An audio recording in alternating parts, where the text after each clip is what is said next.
Kita udah ngomong banyak soal presiden, tapi rasa-rasanya belum lengkap kalau belum menyinggung soal pengamanan presiden dan wakilnya. Ya, pas pampres seperti mereka-mereka di foto ini. 3 Januari itu diperingati sebagai Hari Bakti Pas Pampres. Karena di tanggal itu, di tahun 1946, dilakukan operasi pengamanan yang berhasil mengawal Bung Karno dan Bung Hatta dari Jakarta ke Yogyakarta karena banyak ancaman pembunuhan dari simpatisan Belanda. Peristiwa ini sering dianggap sebagai momen kelahiran Pas Pampres. Tapi namanya nggak langsung Pas Pampres.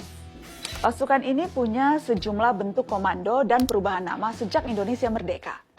Di antaranya, Resimen Cakrabirawa, Paswalpres, sampai jadi Pas Pampres di tahun 1988. Selain di Indonesia, setiap pemimpin negara di dunia pasti punya pasukan pengawal pribadi. Contohnya seperti Secret Service di Amerika Serikat dan Security Group for the Presidency of the Republic, GCPR di Prancis, atau pengawalan khusus dari tim terpilih dari KPA, Korean People's Army di Korea Utara. Pengamanan presiden itu nggak cuma jalan ngikutin presiden aja ya. Ada banyak tugas spesifik yang dilakukan unit satuan Pas Pampres untuk memastikan keamanan presiden. Misalnya, mereka harus memeriksa makanan dan minuman yang akan disajikan ke presiden, wakil presiden, tamu negara, dan anggota keluarga. Mulai pengecekan bahan makanan yang akan dimasak sampai proses penyajiannya. Apalagi, Pas Pampres juga bertugas mendeteksi dan menjinakkan bom yang mengancam presiden. Tugas ini dibantu anjing pelacak dan robot penjinak bahan peledak. Ancaman lain, serangan biologis. Pas Pampres juga harus siap waspada. Mereka melakukan sterilisasi terhadap zat kimia, zat radioaktif, atau nuklir. Dengan scope of work yang kayak gini, perlu beberapa kriteria khusus jadi Pas Pampres. Seperti berasal dari TNI, bisa membaca mimik dan gerak tubuh, jago berbahasa Inggris, kemampuan berenang sejauh 500 meter, kemampuan berjalan cepat 1 km maksimal selama 7 menit, menyelam tanpa alat, skill menembak di atas rata-rata, bisa bela diri minimal sabuk coklat, dan masih banyak lagi. Metode pengawalan dan pengamanan presiden ini juga berkembang mengikuti gaya presiden yang menjabat.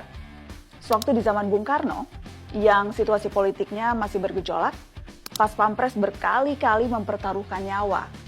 Itu yang bikin Bung Karno bisa selamat dari setidaknya 7 upaya pembunuhan.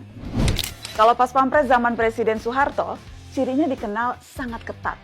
Bahkan diibaratkan, lalat saja tidak bisa masuk ring 1. Sementara Presiden Habibie dikenal lebih mandiri, kadang-kadang maunya menyetir mobil sendiri, jadi cuma komandan Pas Pampres dan ajudan yang boleh ikut. Pas Pampres pada masa Presiden Gus Dur lebih unik.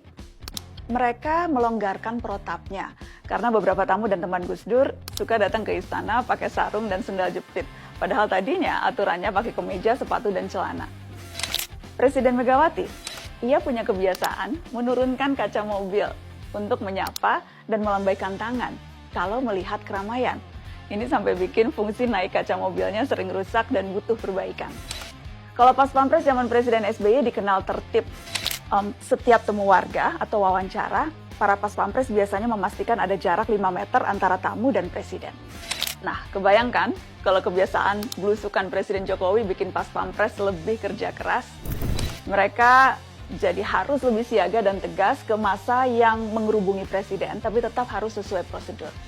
Nah, kira-kira gimana ya metode pengamanan Pas Pampres untuk Pak Prabowo nanti?